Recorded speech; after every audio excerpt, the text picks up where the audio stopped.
Hello friends, myself Mayank Srivastava from Ambalika Institute of Management and Technology, which is affiliated with Dr. APJ Abdul Kalam Technical University. आज का students, आज का हमारा topic है tensile test के बारे में हम डिस्कस करेंगे। इससे पहले जो हमने आपको बताया था कि मैकेनिकल प्रॉपर्टीज़ क्या क्या होती हैं मटेरियल्स की, उस पर कैसे कैसे आपको, जब आपको प्रॉपर्टीज़ पता होंगी तो आपको क्या होगा, आपको ये पता होगा कौन सा मटेरियल कहाँ पे सेलेक्ट करना है। अब उसके बाद किस मटेरियल में टेंसाइल टेस्ट करना है, किस पे कंप्रेसिव टेस्ट करना है, या इंजीनियर्स के ऊपर डिपेंड करता है कि कहाँ पर उसको यूज करना है, तो उसके अकॉर्डिंग आप टेस्टिंग करते हैं। तो उसमें उस टॉपिक में हमारा जो आगे हम टेंसाइल टेस्ट के बारे में बातें करते हैं, इसमें क्या होता है कि this test are performed on machine such as household field tensometer. तीन तरह की ये जो टेस्टिंग होती है वो तीन मशीनों के द्वारा करी जा सकती है। एक होता है टेंसोमीटर, एक होता है यूनिवर्सल टेस्टिंग मशीन, और एक इंस्ट्रॉन होता है, MTS भी इसे बोलते हैं, मटेरियल टेस्टिंग सिस्टम। तो ये टेंसाइल टेस्ट जब भी आप करते हैं तो वो three types of machines use करते हैं। अब टेंसोमीटर कहाँ यूज करा जाता है? टेंसोमीटर हमेशा यूज करते हैं जिसकी थिकनेस कम होती है। जिन मटेरियल्स की आपकी थिकनेस कम होती है या वेरी थिन मटेरियल होते हैं, तो वहाँ पर आप टेंसोमीटर यूज करते हैं। ऐसा क्यों होता है कि आप टेंसोमीटर में बहुत थिन मटेरियल यूज करते हैं और यूनिवर्सल टेस्टिंग में बहुत ज़्यादा थिकनेस वाले मटेरियल यूज करते हैं या हैवी ड्यूटी वाले मटेरियल्स यूज करते हैं? एक्चुअली कोई भी मशीन जो भी होती है उसकी अपनी दो लिमिट होती है, एक होता है लोअर लिमिट और एक होता है अपर लिमिट। तो जो लोअर लिमिट होती है वो यूनिवर्सल टेस्टिंग मशीन की इतनी कम नहीं होती है कि वो आपका इतने पतले, जैसे लेदर हो गया, रबर हो गया, ऐसे मटेरियल्स को आप उसमें टेस्ट कर सकें। तो उनकी लिमिट के अकॉर्डिंग आप उसमें मटेरियल की टेस्टिंग करते हैं। अब जैसे टेंसोमीटर होता है वो थिन सेक्शन के लिए बहुत ही यूजफुल होता है। मैकेनिकली ऑपरेटेड भी होता है। मैकेनिकली ऑपरेटेड क्यों होता है? क्योंकि उसमें इतना ज़्यादा लोड का इम्पैक्ट नहीं आता है। लेकिन अगर इसकी बात करें यूटीएम की, तो वो मैकेनिकली ऑपरेटेड नहीं होता है। क्यों? क्योंकि अगर कोई स्टील बार है, अब आप सोचो उसमें टेंसाइल लोड लगाना है, तो आप क्या हाथ से इतना पावर लगा सकते हो? या उसमें कोई हैंडल भी लगा हुआ है, तब भी आप अगर उसको रोटेट कराते हो तो इतना टन जो उसमें ज़रूरत होगा वो नहीं जनरेट कर पाएगा एक कोई भी operator in comparison to hydraulic. तो जो टेंसोमीटर होता है वो मैकेनिकली ऑपरेटेड होता है, लाइट यूज के लिए होता है, थिन यूज के लिए होता है, थिन सेक्शन के यूज के लिए होता है। लेकिन आपका जो यूटीएम होता है वो हैवी ड्यूटी के लिए यूज होता है, हाइड्रोलिकली यूज होता है, हाइड्रोलिकली ऑपरेटेड होता है। हाइड्रोलिकली ऑपरेटेड का क्या मतलब होता है कि कोई भी मशीन जो होती है वो तीन तरह से ऑपरेट होती है। एक होता है मैकेनिकली ऑपरेटेड, एक होता है आपका हाइड्रोलिकली ऑपरेटेड, और एक होता है आपका न्यूमेटिक ऑपरेटेड। ये जो हाइड्रोलिक या मैकेनिकल मीन्स मैन पावर लगेगी, हाइड्रोलिक मीन्स फ्लूइड का यूज करोगे जिसके थ्रू उसमें प्रेशर जाएगा, और न्यूमेटिक अगर वर्ड कहीं आ जाता है तो आप समझ लेना एयर का होगा। अब इसमें जो फ्लूइड यूज होगा तो हाईली कंप्रेस फ्लूइड यूज करेंगे, क्योंकि बहुत ज़्यादा प्रेशर या बहुत ज़्यादा लोड की ज़रूरत होती है। यूटीएम की केस में अगर बात करें तो जैसा लिखा हुआ है कि the tensometer is use for a thin section and low tensile strength material such as leather, rubber, thin wire, nylon, plastic and plywood. ये जो थिन सेक्शन होते हैं मटेरियल के, जैसे लेदर है, कोई इंडस्ट्री अगर लेदर की है और वो अगर टेस्ट करेगा तो वो यूटीएम नहीं टेस्ट करेगा, वो यूटीएम मशीन यूज नहीं करेगा, वो क्या यूज करेगा? टेंसोमीटर। रबर के बारे में या उसकी थिकनेस या उसकी टेंसाइल स्ट्रेंथ के बारे में पता करना होगा तो आप यूटीएम नहीं यूज करोगे, आप क्या यूज करोगे? टेंसोमीटर। क्यों? अगर आपका थिकनेस कम है और हैवी मशीन में जाओगे तो उसकी लिमिट ही नहीं है, उसमें आप यूज नहीं कर सकते। और दूसरी बात क्या है, उनका अगर आप टेस्टिंग अमाउंट देखेंगे, एनालिसिस का अमाउंट देखेंगे, टाइम का देखेंगे, तो मोर कॉस्टली पड़ेगा इन कंपेरिजन टू टेंसोमीटर। ठीक है, तो इसलिए आप टेंसोमीटर का यूज करते हैं। अब यूनिवर्सल टेस्टिंग मशीन पे आते हैं कि उसमें वो कहाँ यूज करते हैं। जो अभी हमने आपको बताया था कि the universal testing machine have large load capacity generally ranging from 0 to 4 ton and 0 to 40 ton.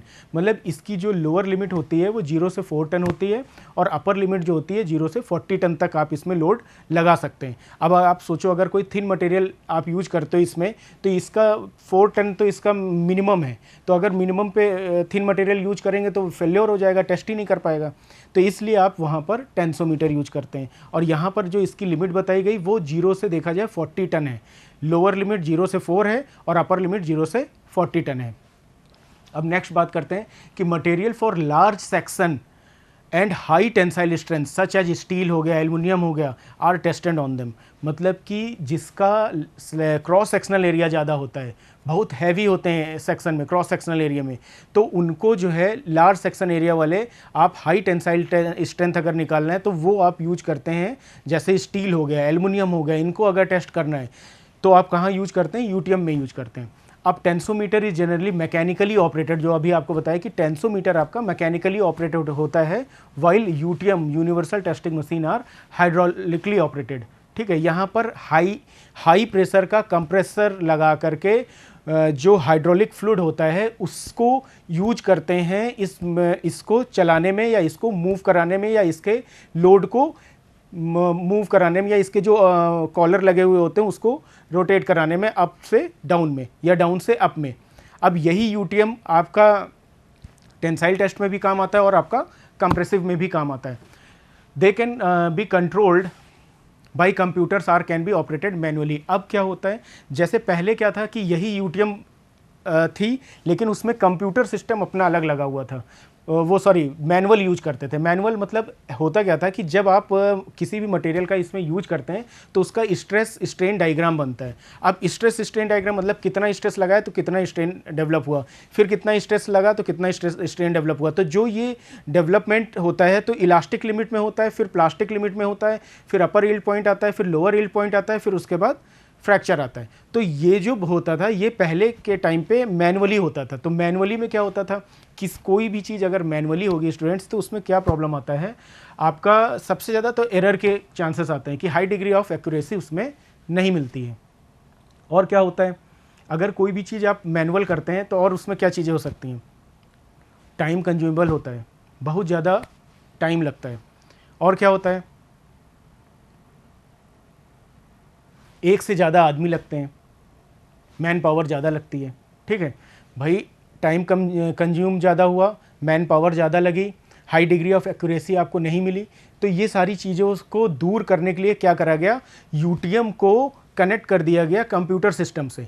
अब उसमें क्या होगा, जब आप यूटीएम को कंप्यूटर सिस्टम से कनेक्ट कर दोगे मैनुअली की बजाय, तो क्या होगा, सॉफ्टवेयर बेस हो गया ये। अब जैसे जैसे लोड लगाएंगे उसमें सॉफ्टवेयर पड़ा हुआ है, अब वो कितना टन का लोड लग रहा है, स्पेसिमेन का क्या लेंथ है, जो एक मान लीजिए एल है लेंथ, तो वो स्पेसिमेन की लेंथ है। अब उसमें एक गेज लेंथ होती है। गेज लेंथ क्या होता है, जिस लेंथ पर आपको टेस्ट करना होता है वो उसकी गेज लेंथ होती है। और टोटल लेंथ फॉर एग्जांपल ये आपका है स्पेसिमेन है। अब स्पेसिमेन में ये यहाँ से यहाँ तक गेज लेंथ है। गेज लेंथ जिसके ऊपर आपको टेस्ट करना होता है उसको आप गेज लेंथ कहते हैं। और ये जो ब्लू कलर है और इधर भी मान लीजिए इतना ब्लू कलर है, तो ये जो है ये क्या है, क्लैंप होता है। ये जहां पर मशीन में आपको क्लैंप करना होता है तो ये इतना एक्स्ट्रा आपको मटेरियल देना पड़ता है, तो उसे टोटल लेंथ कहते हैं। अब गेज लेंथ कितनी है, टोटल लेंथ कितनी है, कितने देर बाद फेल्योर होगा, कितना स्ट्रेस डेवलप हो रहा है, क्या इसमें डिफॉर्मेशन आ रहा है। तो जब इसको मैकेनिकली करते थे या मैनुअली करते थे तो उसमें क्या होता था, सारी चीज़ों को निकालने में बड़ा टाइम कंज्यूम होता था। हर चीज़ों को फॉर्मूले के थ्रू निकाला जाता था, बहुत टाइम लगता था। तो उस चीज़ को ख़त्म करने के लिए क्या करा गया, इसमें एडअप कर दिया गया कंप्यूटर सिस्टम। अब सब कुछ सॉफ्टवेयर बेस हो गया। अब सॉफ्टवेयर बेस में क्या हो गया, आपने स्पेसिमेन लगाया, उसमें वो क्लैंप हुआ, क्लैंप होने के बाद क्या हुआ, उसमें आपने लोड लगाया। अब जैसे जैसे आप लोड लगाते हैं वैसे वैसे उसमें डिफॉर्मेशन शो होता है। सिस्टम पे आपको डिफॉर्मेशन शो होगा। कहाँ पे शो होगा, स्ट्रेस स्ट्रेन डायग्राम में। जैसे आपका मान लीजिए इलास्टिक लिमिट 0 से ए चला, आपका ओरिजिन से इलास्टिक लिमिट चला कोई भी प्रोडक्ट, फिर उसके बाद प्लास्टिक पे गया, फिर अपर यील्ड आया, फिर लोअर यील्ड आया, फिर उसके बाद नेक फॉर्मेशन हुआ, उसके बाद आपका फ्रैक्चर हुआ और परमानेंट फेल्योर हो गया मटेरियल। तो ये सारी चीज़ें पहले क्या करता था, मैनुअली आपको उसमें करना पड़ता था बार बार डेटा के थ्रू। अब क्या हुआ, यूटीएम के थ्रू क्या हुआ, सब कुछ 1 बाय 1 जैसे जैसे आप उसमें लोड लगाते हैं सारा डेटा अपने आप निकल करके सिस्टम के थ्रू आता है सामने, आप उसमें देख सकते हैं। और क्या फ़ायदा होता है अगर इसको कंप्यूटर ऑपरेटेड कर देते हैं, इसमें और ये बेनिफिट होता है कि अगर मान लीजिए at the time of operation आपको ये पता चला कि कहीं पर कोई भी इशू आ रहा है, कोई भी प्रॉब्लम आ रहा है, या कहीं पर कोई भी अपडेट करना है, कुछ भी आपको चेंज करना है, तो उस केस में क्या होता था, आप डायमेंशन आपको सब कुछ पता है, आप सॉफ्टवेयर पे गए, आपको जो भी चेंज करना है तुरंत आपने चेंज कर दिया। तो ये क्या होता है, इजीली ऑपरेटेड होता है, मैन पावर इसमें कम लगती है और 100% ऑफ एक्यूरेसी देता है हाई प्रिसीजन के साथ, तो इसलिए आप इसको यूज करते हैं। इसे आप यूनिवर्सल टेस्टिंग मशीन कहते हैं। इसमें आप टेंसाइल टेस्ट को यूज करते हैं। ये देखिए वेरियस कंपोनेंट्स ऑफ यूटीएम दिखाया गया है, सेवरल पार्ट्स दिखाए गए हैं यूटीएम मशीन के। ये आपका मशीन है आपका। पहले क्या होता था, ये आपकी सिंपल एक मशीन रहती थी, ये कंप्यूटर वाला पार्ट इसमें नहीं रहता था, मैनुअली सारा काम किया करते थे। अब क्या है आपका, इसको बोला जाता है मशीन कॉलम। ये जो दो रॉड आपको दिख रही हैं, ये हैं आपकी मशीन के कॉलम। मशीन कॉलम में क्या होता है, आपका अपर स्लाइड और एक होता है लोअर स्लाइड। अपर स्लाइड क्या चीज़ होती है, जिसमें आपका क्लैंप होना है स्पेसिमेन को। जैसे ये है आपका, ये अपर स्लाइड है, इस अपर स्लाइड में आपका ये आपका अपर स्लाइड है। अपर स्लाइड में यहाँ पर अपर ग्रिप दिया हुआ है। ये जो आपको पॉइंट दिख रहा है अपर ग्रिप, अपर ग्रिप मतलब ये आपका स्पेसिमेन है, इसको ग्रिप कराना है। अब ये जो ग्रिप कर रहा है, इसको अपर ग्रिप कहा गया। और ये किसके ऊपर है, अपर स्लाइड के ऊपर है। और स्लाइड को मोशन किसके ऊपर करना है, इस मशीन कॉलम के ऊपर। ये दोनों जो कॉलम है, इसके ऊपर इस स्लाइड को मोशन करना है। अब कब अप करना है, कब डाउन करना है, वो डिपेंड करता है आप कौन सी टेस्टिंग कर रहे हैं। जैसे फॉर एग्जांपल आप मान लीजिए टेंसाइल टेस्ट कर रहे हैं। अब टेंसाइल टेस्ट में क्या होगा, लोड को इसको ऊपर की तरफ लोड देना पड़ेगा, टेंशन ऊपर की तरफ होगा, तो क्या होगा, इसको मूव कराना पड़ेगा कॉलम को, ये सॉरी अपर स्लाइड को ऊपर की तरफ। तो उसके लिए क्या प्रोविजन इसमें रहता है, ये जो आप देख रहे हैं कंट्रोल पैनल होता है। इस कंट्रोल पैनल में आपका एक स्टार्ट बटन होती है, एक अप एंड डाउन बटन होती है। आपने मशीन को स्टार्ट करा, मशीन स्टार्ट हो गई। आपने स्टार्ट करने से पहले जो प्रोसीजर होता है उसको आप समझो।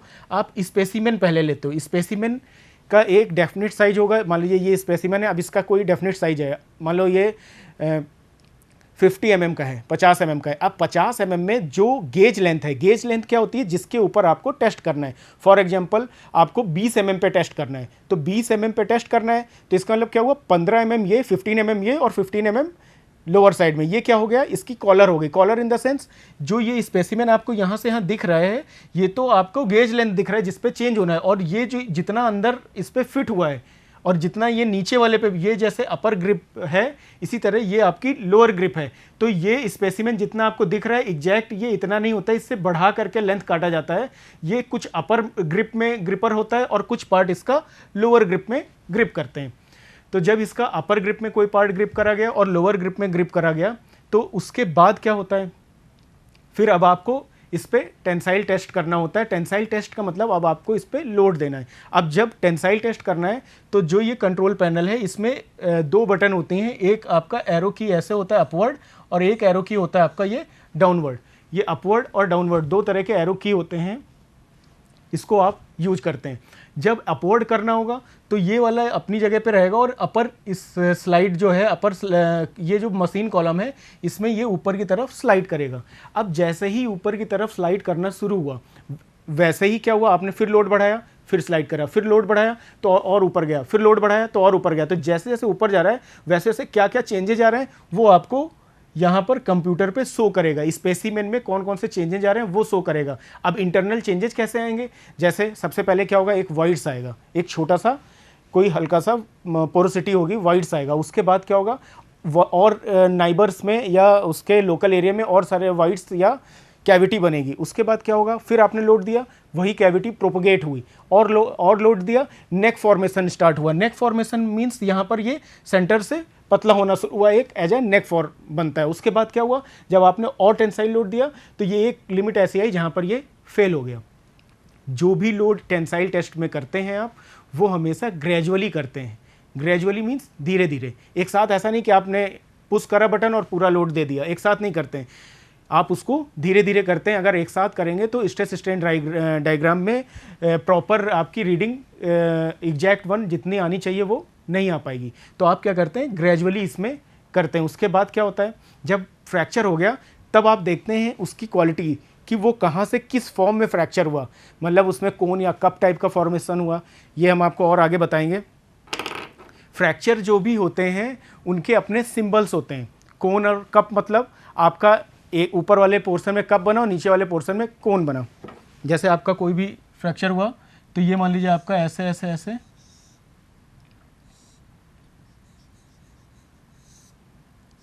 तो ये आपका कप है और ये क्या है आपका कोन। अब ये डिपेंड करता है कौन सा मटेरियल है ये जितने भी टाइप्स ऑफ फॉर्मेशन है, नेक फॉर्मेशन हो गया, कोन एंड कप हो गया, ये जो भी चीज़ें आपकी बनती हैं वो एग्जैक्ट डिपेंड करता है कि मटेरियल कौन सा आप सेलेक्ट करे हो, क्योंकि हर मटेरियल अलग तरीके से टूटेगा, उसका टूटने का नॉमेनक्लेचर अलग होगा। तो ये चीज़ें वहाँ से आपको पता चलती हैं। अब क्या होता है, जब आपका यहाँ पर 1 by 1 जनरेट हो गया स्ट्रेस स्ट्रेन डायग्राम, फिर क्या करते हैं आप उसको प्रिंटर के थ्रू निकाल लेते हैं और उसके बाद आपको एग्जैक्ट पता चल जाता है कि कौन सा मटेरियल कितनी देर बाद फेल होगा, उसकी क्या क्या क्वालिटीज़ हैं, उसमें कब इलास्टिसिटी आएगी, कब उसमें प्लास्टिसिटी आएगी, कब उसमें कितनी ब्रिटलनेस की क्वालिटी लिए हुए है, कितनी डक्टिलिटी की क्वालिटी लिए हुए हैं, क्या उसका स्ट्रेंथ है। ये सारी चीज़ें आपको 1 by 1 स्ट्रेस स्ट्रेन डायग्राम के थ्रू पता चलता है। इसीलिए क्या होता है स्टूडेंट्स, हर मटेरियल का अगर आपको चेकअप करना है या कहीं पर यूज करना है तो सबसे इम्पॉर्टेंट टर्म यही होता है कि आप उसकी टेस्टिंग यूटीएम पे करें 1 by 1 और उसके बाद ही उसको कहीं पर यूज करें। क्यों? क्योंकि जब आप ऐसा करते हैं तो फेल्योर के चांसेस बच जाते हैं, फेल्योर नहीं होता है। तो ये सारा यूटीएम में था। अब इसी समय यहीं पर हम डिस्कस कर लेते हैं थोड़ा कंप्रेशन की बात। अगर आपको कंप्रेशन टेस्ट करना है, जैसे आपने टेंसाइल करा, सेम वैसा ही कंप्रेशन टेस्ट होता है, बस उसमें नॉमेनक्लेचर या स्ट्रेस स्ट्रेन डायग्राम चेंज हो जाते हैं, वो उस मटेरियल के अकॉर्डिंग होगा। कंप्रेशन काहे के लिए क्यों करा जाता है वो भी इंपॉर्टेंट टर्म होता है। सिर्फ देखा जाए तो कंप्रेशन बेसिकली यूज करा जाता है उसके वॉल्यूम को कम करने के लिए। अब अगर मान लीजिए यहाँ पर आपको कंप्रेशन टेस्ट करना है, आपने स्पेसिमेन लिया, स्पेसिमेन का कुछ गेज होगा, गेज लेंथ होगा, उस गेज लेंथ के अकॉर्डिंग उसमें फिर आपने सेम उसी तरह उसका कॉलर देना पड़ेगा, अभी आगे हम दिखाते हैं डायग्राम में। और उसके बाद उस कॉलर, अब कॉलर क्या होता है, आपका थ्रेडेड पार्ट भी हो सकता है, आपका पिन होल भी हो सकता है, आपका सिलेंड्रिकल भी हो सकता है। थ्रेडेड पार्ट में क्या होता है, थ्रेडेड पार्ट क्या होता है, अगर ये आपका जो अपर ग्रिप है उसमें इंटरनल थ्रेड दिया गया है तो इसका मतलब क्या हुआ, जो स्पेसिमेन लेंगे उसमें आप एक्सटर्नल थ्रेड देंगे। क्यों? क्योंकि जब यहाँ थ्रेड देंगे तभी वो वहाँ पर ग्रिप हो पाएगा प्रॉपर। और सेम वही चीज़ आप नीचे के पोर्शन में भी आप थ्रेड दोगे, जब आप प्रॉपर थ्रेडिंग दोगे दोनों तरफ तो वो ग्रिप हो जाएगा। अब अगर कहीं पिन होल है, पिन होल मतलब ये आपका शाफ्ट है जिसको आपको टेस्ट करना है, ये फाइनल लेंथ है, अब इसमें कहीं पर होल है, पिन होल की तरह अगर इसमें पिन होल अरेंजमेंट है मतलब पिन से उसको ग्रिप कर रहा है तो यहाँ पर आप पिन होल करोगे। कहीं पर आपका कॉलर बना हुआ है अलग सा इसके ऊपर मान लीजिए, तो वो आप उसमें कॉलर वाला अरेंजमेंट होगा तो आप कॉलर करके दोगे। तो ये सारी चीज़ें आपको स्पेसिमेन काटने से पहले या स्पेसिमेन लेने से पहले ये बेसिक टर्मिनोलॉजी आपको ध्यान देना पड़ता है कि उसमें कितना गेज लेंथ देना है और कितना मटेरियल हमको इसकी ग्रिपिंग के लिए रखना है। अब कंप्रेशन टेस्ट की बात करते हैं। अब जब कंप्रेशन टेस्ट में मान लीजिए आपने स्पेसिमेन यहाँ पर सेट कर दिया, अब स्पेसिमेन जब सेट करते हैं, ग्रिप करते हैं, यहाँ पर ग्रिप हो गया, तो उस केस में क्या होता है, ये स्लाइड जो होता है ये जब टेंसाइल के केस में ऊपर की तरफ मूव कर रहा था, लेकिन कंप्रेशन की टेस्ट में क्या होगा, इसको नीचे की तरफ मूव कराना होगा। अब क्या होगा, आप फिर से लोड दोगे। अब लोड के लिए आप फिर से इसमें पुश बटन होगी, आप उसमें लोड दोगे, आपको डिजिटल मीटर पे वो शो होता रहेगा कि कितना लोड आप उसमें दे रहे हैं। जितना लोड आप दोगे उसके अकॉर्डिंग क्या होगा, वहां पर नेक फॉर्मेशन हो रहा था, यहां पर आपका स्वेलअप होगा, मटेरियल आपका बाहर की तरफ स्वेल करेगा। क्यों? क्योंकि आप कंप्रेस कर रहे हैं। जब कंप्रेस करते हैं तो जो ग्रेन स्ट्रक्चर होता है वो डिफॉर्म होता है बाहर की तरफ। अब क्या हो रहा है, ऊपर से भी प्रेशर आ रहा है, नीचे से भी प्रेशर आ रहा है, तो वो जाएगा कहाँ, जहाँ उसको फ्री स्पेस मिलेगा। फ्री स्पेस कहाँ मिल रहा है, एक्स और वाई डायरेक्शन बाहर की तरफ, तो उसमें क्या होगा, वो स्वेलअप होगा। अब जब स्वेलअप होगा तो वहाँ पर कितनी देर बाद आपने कितना लोड दिया, कंप्रेशन की केस में बता रहे हैं आपको, टेंसाइल का नहीं है ये कंप्रेशन का केस है। अब कितने लोड बाद वहाँ पर डिफॉर्मेशन शुरू हुआ, कितनी देर तक वो इलास्टिक लिमिट में रहा, कितनी देर बाद वो प्लास्टिक लिमिट में आया, कितनी देर बाद उसमें यील्डिंग शुरू हुई, कितनी देर बाद उसमें अपर यील्ड पॉइंट आया, कितनी देर बाद उसमें लोअर यील्ड पॉइंट आया। यील्डिंग क्या होती है कि जब आप उसमें लोड ना लगाओ अपने आप डिफॉर्म हो जाए, और फ्रैक्चर उसके बाद कितनी देर बाद वो फ्रैक्चर हो गया। तो ये सारी चीज़ें आप स्ट्रेस स्ट्रेन डायग्राम में कंप्रेशन के केस में आप उसमें रीडिंग में नोट करते हैं। तो फिर वही चीज़ इसमें भी जब आप टेस्ट करते हैं ग्रेजुअली करते हैं, मतलब धीरे धीरे लोड लगाओगे, धीरे धीरे पुश बटन आप पुश करोगे यहाँ कंट्रोल पैनल से, और वो लोड नीचे की तरफ आप मूव करेगा, और मूव करते करते इसको स्वेल करेगा, और एक समय ऐसा आएगा फ्रैक्चर हो जाएगा। अब इसमें भी आप क्रैकिंग की लिमिट्स चेक करोगे कि ये किस टाइप से टूट रहा है, क्या क्या चीज़ें होती हैं। तो स्टूडेंट्स, हमने आपको अभी आज के इसमें अभी बताया कि टेंसाइल में क्या होता है और कंप्रेशन में क्या होता है। थोड़ा इसको आगे डिस्कस करते हैं। अब इसके अपने टेंसाइल टेस्टिंग स्टैंडर्ड्स के जो है अपने स्पेसिमेन होते हैं।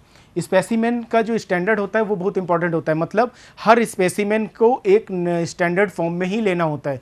जैसे while conducting the experiment a specimen is prepared in accordance to the standard such as, कौन से स्टैंडर्ड होते हैं? ASTM मतलब American society of tensile machine, और उसके बाद है आपका ASM stand for American society of metals. JIS ने अपना अलग स्टैंडर्ड दिया, उसे बोला गया जापानीज स्टैंडर्ड। उसके बाद BS ने मतलब ब्रिटिश ने अपना अलग स्टैंडर्ड दिया। फिर DIN ने अपना अलग जर्मन बोला गया, German standards. IS stand for Indian standards, but we shall follow the Indian standard. लेकिन हम लोग जो फॉलो करते हैं वो इंडियन स्टैंडर्ड फॉलो करते हैं। इंडियन स्टैंडर्ड्स में उनके अलग फॉर्मूले होते हैं, हम उसके अकॉर्डिंग अपना स्पेसिमेन लेते हैं, उसको काटते हैं और उसके बाद उसके ऊपर टेस्टिंग करते हैं। और उसके बाद उसकी जब फेल्योर होता है तो उसको चेक करते हैं कि कहाँ पर फेल हो रहा है, कितनी देर बाद उसमें फेल्योर आ रहा है। तो ये सारी चीज़ें हम उसमें चेक करते हैं। ये जो हम आपको बता रहे थे कि test specimen of different tensile, test का जो भी स्पेसिमेन है वो इसमें दिखाया गया A से लेकर के D तक डायग्राम में। ये 4 आपको डायग्राम दिखाए गए। इसमें ये बताया गया कि आपको कोई भी टेस्ट करने से पहले स्पेसिमेन को कितना लेना है, कितना काटना है, क्या क्या चीज़ें होती हैं, उसको यहाँ पर समझाया गया। जैसे आप देखिए यहाँ पर टेंसाइल फोर्स है। अब ये आपका एक L लेंथ का कोई स्पेसिमेन था, ठीक है। अब आप देखो ये L लेंथ का स्पेसिमेन है और ये है आपका स्मॉल l जो है वो गेज लेंथ है। गेज लेंथ क्या होता है बता चुका हूँ मैं। गेज लेंथ वो चीज़ होती है जहाँ पर आपको टेस्ट का रिजल्ट पाना है, जो लेंथ जिस पे आपको टेस्ट करना है। अब टेस्ट देखिए हमको केवल इतने लेंथ पे करना है, लेकिन हमने स्पेसिमेन कितना लिया? इतना। क्यों? क्योंकि हमें उसके लिए ग्रिप के लिए उसमें स्पेस छोड़ना पड़ता है, इसलिए हमने क्या हुआ ज़्यादा लेंथ लिया। अब क्या हुआ, ये P फोर्स लग रहा है, ये in the grip of the machine. इतना पार्ट जो आप देख रहे हैं कॉलर के बाहर वाला, ये जो पार्ट है वो मशीन के ग्रिप में हो जाता है और ये फिलेट दिया जाता है। जैसे चैम्फर होता है वैसे ये फिलेट ऑप्शन दिया जाता है, जैसे स्ट्रेंथ मेंटेन रहे ग्रिप की। अब यहाँ पर ग्रिप दिया गया। अब ये जो लिखा हुआ है ये देखिए बी पॉइंट क्या है? बी पॉइंट है आपका पिन होल, मतलब कि ये जो आपका ये स्पेसिमेन है पूरा, लेकिन ये जो पार्ट है ये आपका पिन होल है। पिन होल मतलब ग्रिप पर में ये पिन के फॉर्म में होगा और वहाँ पर ये पिन फॉर्म में अटैच होगा। इसका मतलब जो आपका अपर ग्रिप जो था स्पेसिमेन, वहाँ पर पिन फॉर्म की एक इंटरनल पिन उसमें दी गई होगी यूटीएम में, यूनिवर्सल टेंसाइल टेस्ट मशीन में वो चीज़ें आपको दी गई होंगी। तो उसमें क्या होता है, different tensile test specimen shows a figure A to D are commonly with Indian standard. इसमें जो भी चीज़ें आपको दिखाई जा रही हैं वो इंडियन स्टैंडर्ड को फॉलो करके ही दिखाया जा रहा है। फिर क्या है, द ग्रिप एंड्स में बी सिलेंड्रिकल, पिन होल, या तो ग्रिप का जो एंड होगा वो या तो सिलेंड्रिकल होगा, जैसे ये वाला आपका सिलेंड्रिकल फॉर्म में है। फिर क्या है, पिन होल में होगा, या तो पिन होल फॉर्म में होगा, या तो थ्रेडेड होगा, या तो थ्रेडेड है, ये आपका थ्रेडेड दिखाया गया। एक्चुअली थ्रेडेड में क्या होता है, हाई ग्रिपिंग कैपेसिटी होती है। अगर थ्रेडेड कहीं पे दिखाते हैं तो ग्रिपिंग की कैपेसिटी बहुत अच्छी होती है, इसलिए उसे थ्रेडेड बोला जाता है। उसके बाद क्या होता है आपका, एक होता है ये लास्ट वन होता है आपका सोल्डर्ड। सोल्डर्ड फॉर्म में आपका ये आपका यहाँ पर एक सोल्डर बना देते हैं जो वहाँ पर जाकर के पूरी तरह से ग्रिप में सेट हो जाता है, तो उसे आप सोल्डर्ड बोलते हैं। तो ये आपका A B C D 4 तरह के आपके स्पेसिमेन इसमें दिखाए गए टेंसाइल टेस्ट में। तो इस तरह से ये आपका यूटीएम का प्रोसेस हमने बताया कि किस तरह एक यूटीएम में आप टेस्टिंग करते हैं, किस तरह आप स्पेसिमेन को काटते हैं, किस तरह आप स्पेसिमेन में उसकी लेंथ को लेते हैं, कितनी लेंथ गेज लेंथ होती है, कितना उसमें स्पेसिमेन की लेंथ होती है। ये सारी चीज़ें आपको हमने इसमें बताया 1 by 1। फिर आप आते हैं प्रोसीजर पे। एक बार वही चीज़ है, प्रोसीजर कैसे होता है। The tensile load P is applied gradually. हमेशा टेंसाइल टेस्ट में जो भी लोड लगेगा वो ग्रेजुअली लगेगा, धीरे धीरे लगेगा। जब आप धीरे धीरे लोड लगाते हैं तो आपको जो उसका स्ट्रक्चर, जो नॉमेनक्लेचर होता है वो बहुत अच्छे से रिफ्लेक्ट होता है, बहुत अच्छे से स्ट्रेस स्ट्रेन डायग्राम में इम्पैक्ट देता है, बहुत अच्छे से समझ में आता है। अब क्या हुआ, for each increment value of P the elongation delta L of the gauge length is observed bye precision instrument. अब जैसे ही आपने मान लीजिए लोड लगाया तो कुछ डेल्टा L बढ़ा, फिर लोड लगाया और डेल्टा एल बढ़ा, तो वो जो प्रिसीजन होता है, वो जो इंक्रीमेंट होता है डेल्टा एल में, उसको या गेज लेंथ जो बढ़ती है उसको आप मीजर करते हैं डायल गेज से। उसे प्रिसीजन इक्विपमेंट या प्रिसीजन इंस्ट्रूमेंट बोला जाता है। बहुत precision high degree of accuracy के साथ वो उसको मीजर करता है, इसलिए उसे प्रिसीजन इंस्ट्रूमेंट बोला जाता है। तो इसमें क्या हुआ, आपने लोड लगाया, ग्रेजुअली धीरे धीरे लोड लगाते हैं, जितना लोड लगाया कुछ डेल्टा चेंज आया, कुछ चेंज इन या कुछ डिफॉर्मेशन हुआ, फिर लोड लगाया, फिर डिफॉर्मेशन हुआ। तो जैसे जैसे लोड लगाते हैं डिफॉर्मेशन होता चला जाता है। अब जब जब डिफॉर्मेशन हो रहा है तो डायल गेज क्या करता है, 1 by 1 1 by 1 1 by 1 incremental form में एक एक डायमेंशन को वो मीजर आउट करता है। अब सारी डायमेंशन को जब वो मीजर आउट करता है तो फिर क्या होता है, चेंज होता है, लेंथ में चेंज होता है। फिर एक क्या समय आता है कि the observation of change in length beyond yield point में be done by precision scale. अब क्या होता है, जब आपने लोड लगाया तो वो आपकी पहले इलास्टिक लिमिट में थी, आपने लोड लगाया, फिर बढ़ा फिर बढ़ा फिर बढ़ा, तो इलास्टिक लिमिट से क्या हुआ, प्लास्टिक लिमिट में आया। प्लास्टिक लिमिट के बाद क्या होता है, फिर थोड़ा सा अपर यील्ड पॉइंट आया, फिर आपने बढ़ाया और लोड लगाया, लोअर यील्ड पॉइंट आया। तो ये जो यील्डिंग शुरू होती है, अब इसको जो नापना होता है उसको हाई डिग्री ऑफ एक्यूरेसी की ज़रूरत होती है। तो उसमें क्या होता है, आपको प्रिसीजन स्केल का यूज करके आप उसको कैलकुलेट करते हैं। फिर क्या हुआ, fluctuation of a life pointer on the dial of machine indicates the occurrence of yield point.